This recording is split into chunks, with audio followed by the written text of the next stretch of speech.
Look at this baby. So gentle. So innocent. You'd think this child would grow up to become a good man. An honest man. Well, think again. Hitler was born Adolphus Hitler in 1889 in a small town in Austria-Hungary. His father, Alois Schicklgruber, was born out of wedlock, but eventually changed his name to that of his stepfather, becoming Alois Hitler. Alois was a mid-level Austrian customs officer, not really rolling in cash, but certainly rolling in women.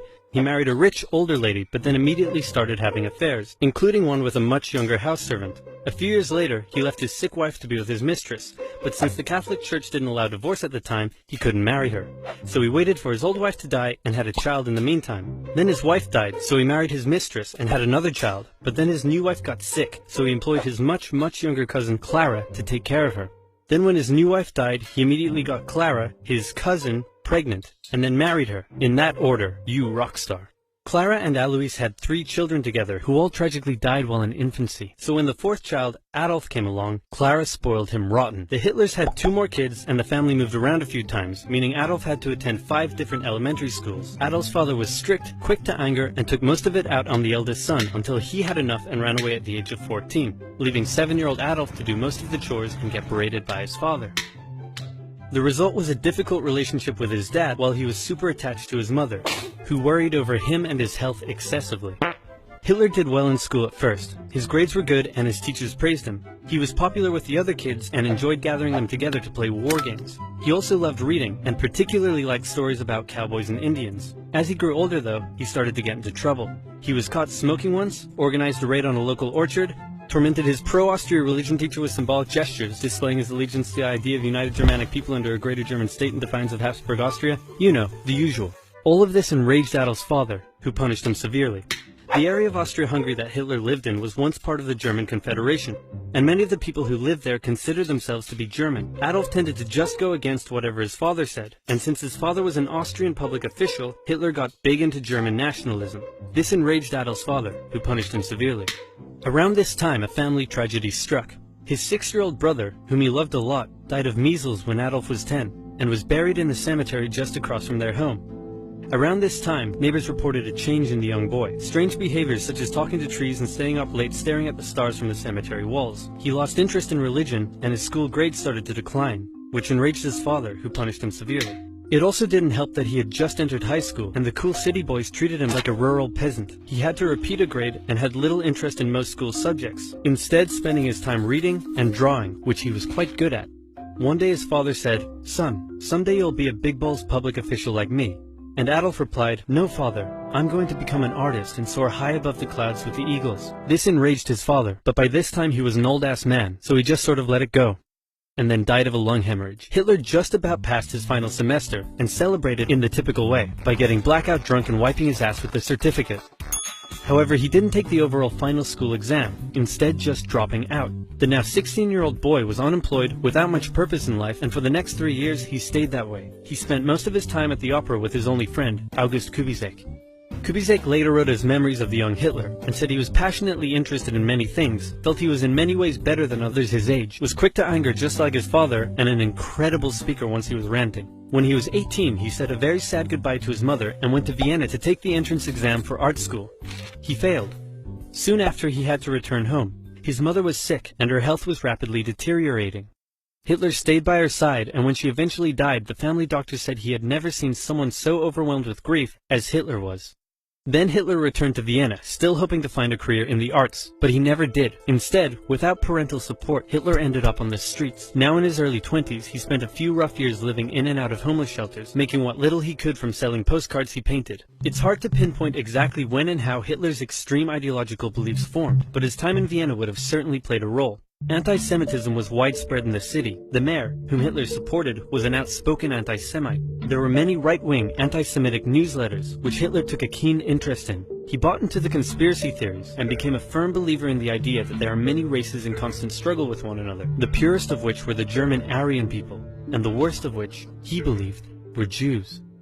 Since Austria-Hungary was a multi-ethnic empire full of lesser races, Hitler wasn't a fan. So when he was 24, he moved to Munich in Germany to avoid doing military service, and for one more year he was a drifter on the streets, until something huge happened. In 1914, long-standing tensions in Europe erupted into the First World War. Crowds across Europe celebrated the news. Within days, Hitler volunteered for the German army. The war gave him a purpose in life. His fellow soldiers gave him friendship and brotherhood. Despite the horrors of war, Hitler considered it to be the best time of his life. He was reportedly a brave soldier and was awarded the Iron Cross, first class. He was also very lucky and had many close encounters with death. His luck ran out in 1916, however, when an artillery shell injured his leg. He went back to Germany to recover and was outraged to find a general apathetic anti-war attitude among the exhausted and hungry German populace. With the war turning against Germany, he returned to the front lines, but was temporarily blinded by a British gas attack in 1918. A month later, still recovering in hospital, Hitler learned of Germany's defeat and surrender. The terms of the peace treaty were tough on Germany. It had to pay a lot of money and lose a lot of soldiers. These conditions weakened Germany and humiliated the German people. Europe's borders changed after the war too.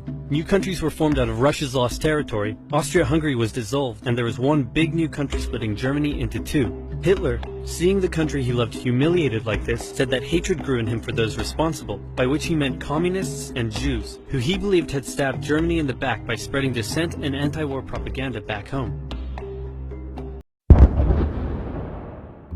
Since Germany's military had to be reduced, Hitler could no longer remain a soldier after the war, but he kept working for the army as an informant.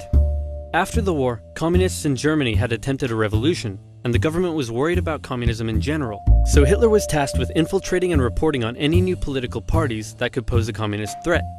A new party called the German Workers' Party threw up a whole bunch of red flags, so Hitler went along to one of their meetings, but found that they weren't communist at all. They were extreme right and shared many of his extreme beliefs, so he left the army and signed up to join the party. His fantastic speaking abilities impressed the party's leadership and supporters, and he very quickly rose to the top. He decided the party needed a makeover, so he renamed it to the National Socialist German Workers' Party, or Nazi for short, and he gave it a new color scheme. The Nazis weren't very specific on policy, but Hitler made extravagant promises to return Germany to its former glory by undoing the Treaty of Versailles and reuniting all ethnic Germans into one nation. He also said that only pure Aryan people should be allowed to be citizens and that all Jews would lose their citizenship. These ideas were already common in extreme right politics, but what set the Nazis apart was Hitler himself, and they quickly became the leading party on the extreme right. Many of the political parties in Germany at the time had paramilitary wings, and the Nazis were no different. Hitler set up the very descriptive Whole Protection Detachment, later changed to the very delightful Gymnastic and Sports Division, and finally settling on the ominous Storm Detachment, or SA for short. Their job was to defend Nazi party meetings and intimidate political opponents, and they would frequently engage in battles with communists on the streets. Since the Allies had demanded a reduction in Germany's military size, many trained soldiers were left unemployed. They liked the Nazi ideology, and it was only natural for them to join the SA, which grew larger and larger over time. The new democratic government that formed after World War I was pretty weak and ineffective. In order to pay reparations to the Allies, it started printing more money.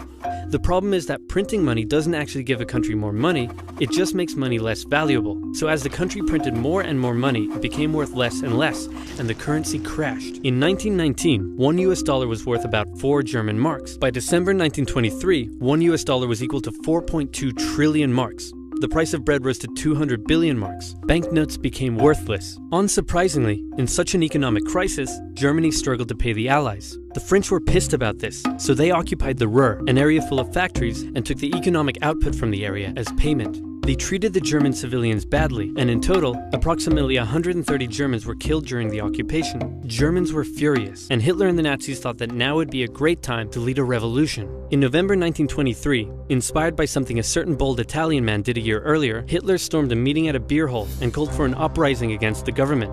With his supporters, he marched on the streets of Munich, hoping the police would join his side. They did not.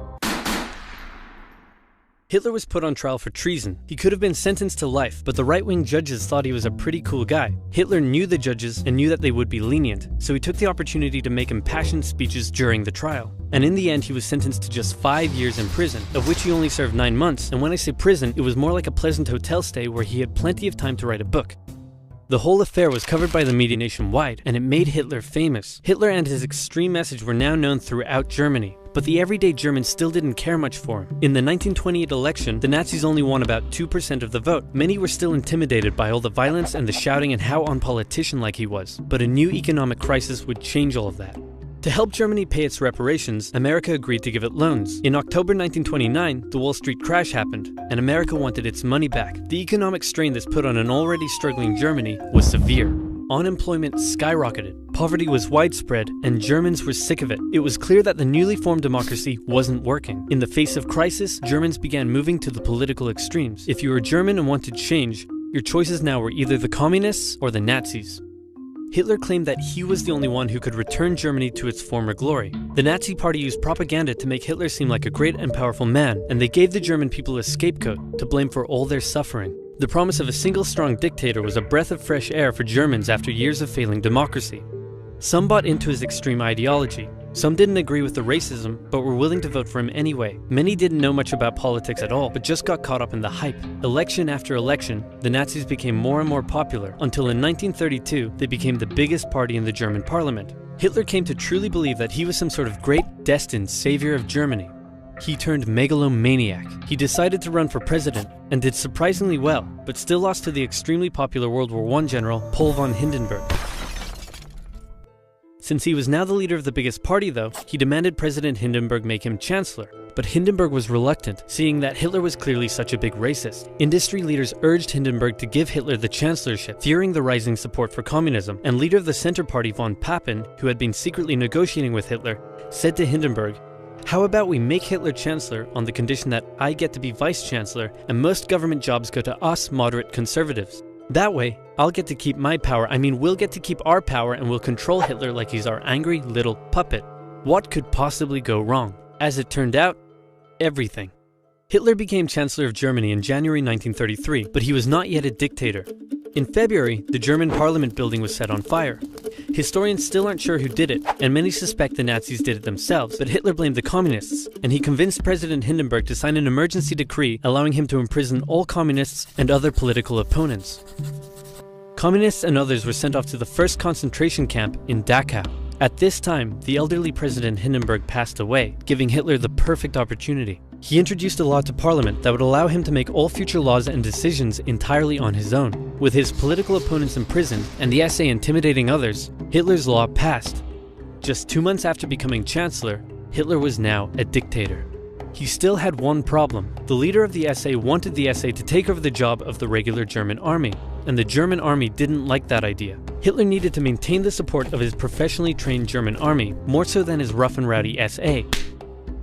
So one night in June 1934, he had Röhm and many other of his own SA officers rounded up and murdered. While he was at it, he took the opportunity to brutally settle some personal scores as well. Politicians who had disagreed with him in the past, reporters who had printed negative articles about him, one guy who did absolutely nothing, but they thought he was someone else. In some cases, even their families were murdered. In total, up to 200 people were killed in what became known as the Night of the Long Knives. The army, now satisfied that they wouldn't be replaced, pledged total allegiance to their new Führer, and Hitler's control was now absolute.